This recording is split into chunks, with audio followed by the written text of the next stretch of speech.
కీర్తనల గ్రంథము 96వ కీర్తన. యెహోవా మీద క్రొత్త కీర్తన పాడుడి, సర్వజనులారా యెహోవా మీద పాడుడి. యెహోవా మీద పాడుడి, ఆయన నామమును స్తుతించుడి. అనుదినము ఆయన రక్షణ సువార్తను ప్రకటించుడి.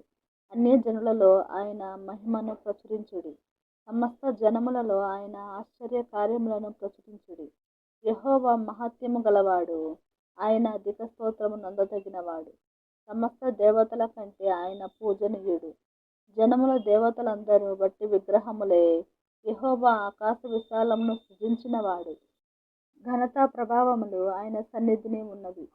బల శౌర్యములు ఆయన పరిశుద్ధ స్థలములో ఉన్నవి. జనముల కుటుంబములారా యెహోవాకు చెల్లించుడి. మహిమ బలములు యెహోవాకు చెల్లించుడి.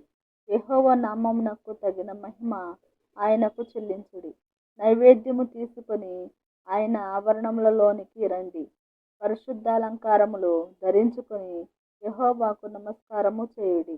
సర్వభూజనులారా ఆయన సన్నిధిని వణకుడి.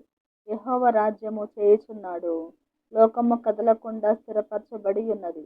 న్యాయమును బట్టి ఆయన జనములను పరిపాలన చేయును.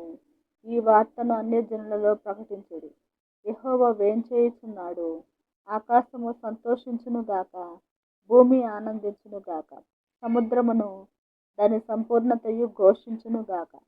పొలమును దాని యందు గల సర్వమును యెహోవా సన్నిధిని ప్రహర్షించునుగాక. వనవృక్షములన్నీయు ఉత్సాహధ్వని చేయునుగాక. భూజనులకు తీర్పు తీర్చుటకై యెహోవా వేంచేయుచున్నాడు. న్యాయమును బట్టి లోకమునకు, తన విశ్వాస్యతను బట్టి జనములకు ఆయన తీర్పు తీర్చును.